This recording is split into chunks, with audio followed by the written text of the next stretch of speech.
안녕하세요. 건강 체력 평가를 함께할 박지혜입니다.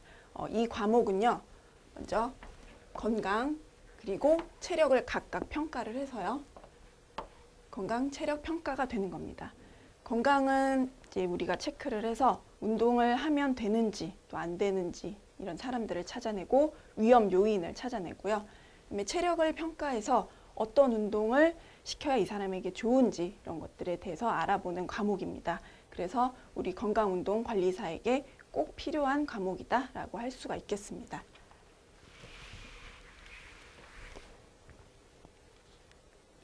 (2015년도) 16년도에 나왔던 기출 문제를 분석을 해봤습니다. 크게 3개의 파트로 나뉩니다. 첫 번째는 신체 활동과 건강, 두 번째는 운동 참여 전 평가입니다.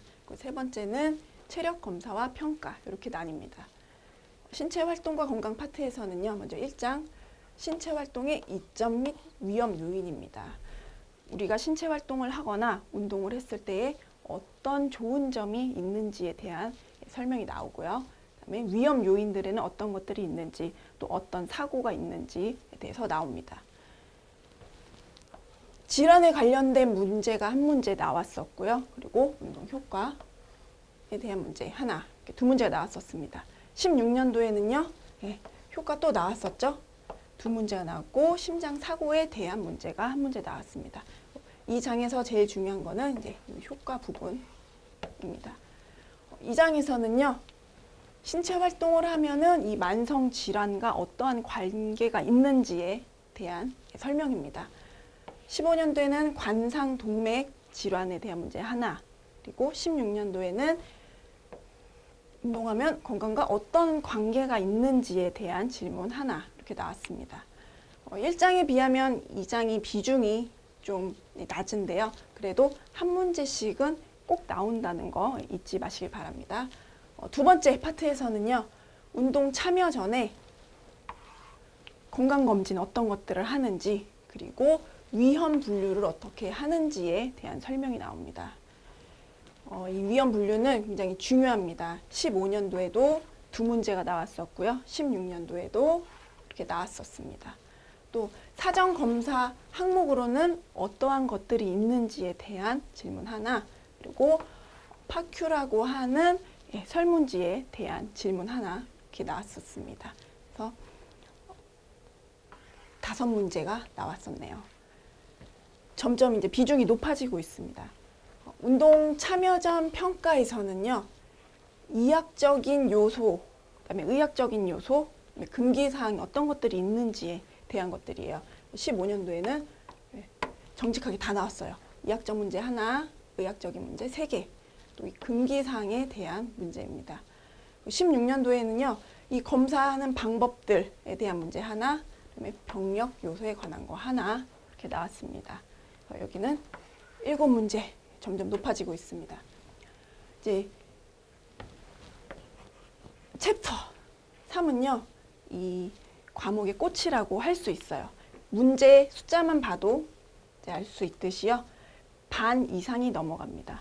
15년도에 문제 20개, 16년 20개, 총 40문제에 대해서 여기서만 21문제가 나왔습니다. 그렇다는 뜻은 여기만 열심히 공부하면은 50점은 맞을 수 있다는 소리겠죠. 첫 번째 장에서는 건강 관련한 그 체력 검사예요. 그리고 왜 이런 검사를 하는지 그 목적에 대한 질문 하나, 그리고 검사 요인별로 어떤 순서대로 진행을 해야 되는지 한 문제, 그리고 신체 구성, 이것도 중요합니다. 2문제가 나왔었고요. 16년도에는 이렇게 3문제나 나왔었습니다. 그리고 심폐 체력도 안쪽 다 나왔었네요. 그리고 검사에 관련된 거 2문제가 나왔습니다. 그리고 체력 검사를 한 후에 이것들을 어떻게 평가를 할 것이냐에 대한 설명이에요. 먼저 근력과 근지구력에 관련된 문제 2개 나왔었고요. 유연성 하나, 심폐 체력 평가에 대한 거 1문제가 나왔습니다. 그리고 16년도에는요, 이 부분에서 좀 응용이 많이 되었어요. 15년도에 너무 기본적인 문제들이 다 나오다 보니까는 16년도에는 똑같이 나올 수가 없어요. 그래서 좀 응용을 하고 좀 꼬았던 부분입니다. 국민체력배, 우리나라에서 지금 하고 있는 사업이고요. 그다음에 신뢰도 이 평가들을 하고 이게 얼마나 타당성이 있고 어느 정도의 신뢰도가 있는지 그거에 대한 물음 하나. 그리고 RPE 운동 자각도 관련된 거 한 문제, 어떻게 해석을 할 것이냐 문제 3개 이렇게 해서 출제가 되었습니다. 그래서 이 범주 안에서만 나오기 때문에요. 너무 깊게는 안 들어가셔도 됩니다.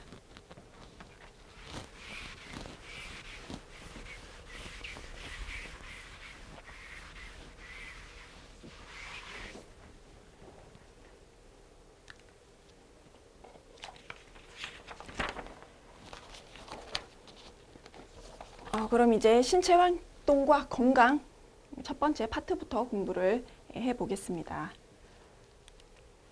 규칙적인 신체 활동과 운동을 하면 어떤 좋은 점이 있느냐에 대한 거예요. 먼저 심혈관 기능 및 호흡 기능이 좋아진다예요. 뭐가 증가를 하느냐?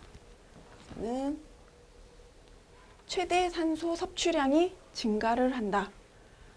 우리가 심폐 기능이 좋아졌는지 평가를 하는 이 기준이 최대 산소 섭취량이죠.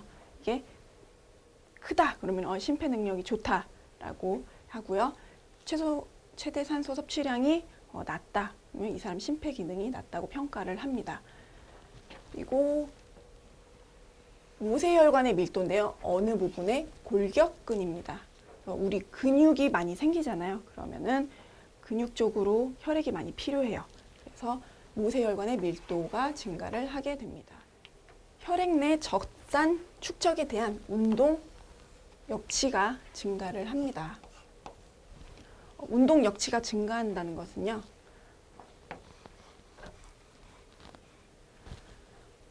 제가 운동을 하기 위해서 계단을 오르기로 했습니다. 1층에서 20층 건물의 계단을 오르는데요. 첫날에는 한 5층으로 올라가니까는요. 너무 힘이 들어요. 그리고 꾸준히 열심히 했더니 한 2주 지났더니 이제는 10층으로 올라가야 힘이 드네요. 그리고 한 달 꾸준히 했더니 한 17층 올라가야 이제 여기에서 힘이 듭니다. 피로하고 힘든 지점이 점점점 늦춰진다는 거죠. 이게 운동 역치가 증가를 했다고 합니다. 그리고 질병 진단과 그다음에 증상의 징후 발생 이런 것들은 협심증이나 파행 그리고 심전도에서 ST 분절의 하강 이런 것들을 이제 말을 합니다. 이런 질병에 대해서도 역치가 높아진다라는 것입니다.